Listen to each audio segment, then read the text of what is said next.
Mais d'abord, Charlotte Dornelas est avec nous sur Europe 1. Bonjour Charlotte. Bonjour Dimitri, bonjour à tous. Vous nous parlez de cette affaire Andy Kerbrat, le député interpellé lorsqu'il était en train d'acheter de la drogue. Ses amis politiques l'ont en quelque sorte transformé en une victime qu'il fallait à tout prix aider. Est-ce qu'ils n'ont pas raison tout de même de prendre en compte cet aspect du problème ? Il faut rétablir les choses. La prise de drogue n'est pas une maladie. C'est l'addiction qui en est une. Or, tout le monde convient, unité inespérée, que l'addiction relève du cauchemar, qu'elle est dangereuse pour la santé, pour le cerveau, pour le portefeuille. Et qu'en sortir exige un parcours difficile, accompagné de professionnels, beaucoup de courage et de persévérance, ainsi que de lourds moyens.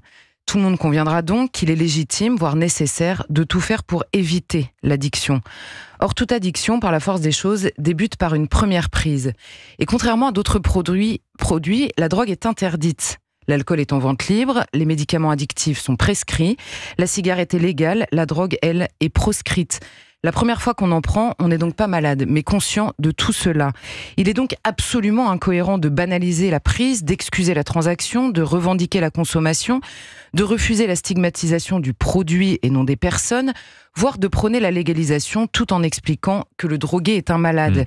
Qu'on accompagne un malade est évidemment nécessaire, qu'on le crée est une folie qui n'aide personne. Est-ce qu'il n'est pas abusif tout de même, Charlotte, de faire du consommateur de drogue le responsable des horreurs que génère le trafic de stupéfiants ?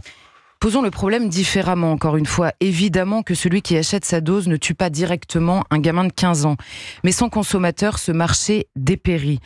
Certains refusent les comparaisons établies entre les violences faites aux femmes et les violences dans le trafic de drogue. Évidemment que tuer sa femme n'est pas comparable à la prise d'un cachet de 3 MMC, ce qui n'est d'ailleurs pas le cas dans le traitement judiciaire.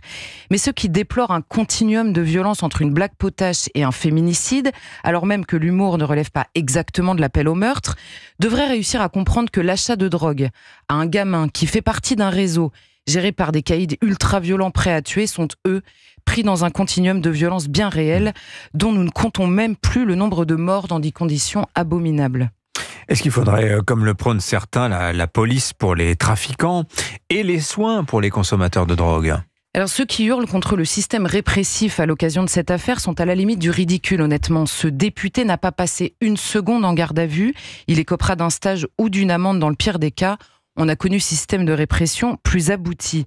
Le mineur qui lui a vendu la drogue, lui, est en détention provisoire. Récidiviste et vendeur, il n'est donc pas victime. À moins que. En d'autres circonstances, on expliquera qu'il est lui aussi victime d'une société, d'un réseau, d'une vie difficile, et que la butée nécessaire à le sauver serait donc une violence. L'engrenage est complet, le trafic perdure, ses victimes s'additionnent, et les malades se multiplient. De la légalisation du cannabis, nous sommes passés ces derniers jours à l'excuse de la 3MMC. Personne n'est coupable, tout le monde est victime, le reste est d'extrême droite. Pardon de rappeler que la réalité de ce trafic, ce sont aussi des morts par overdose et des gamins criblés de balles. Signature Europe 1, Charlotte Dornelas. Merci beaucoup Charlotte pour ces rappels salvateurs.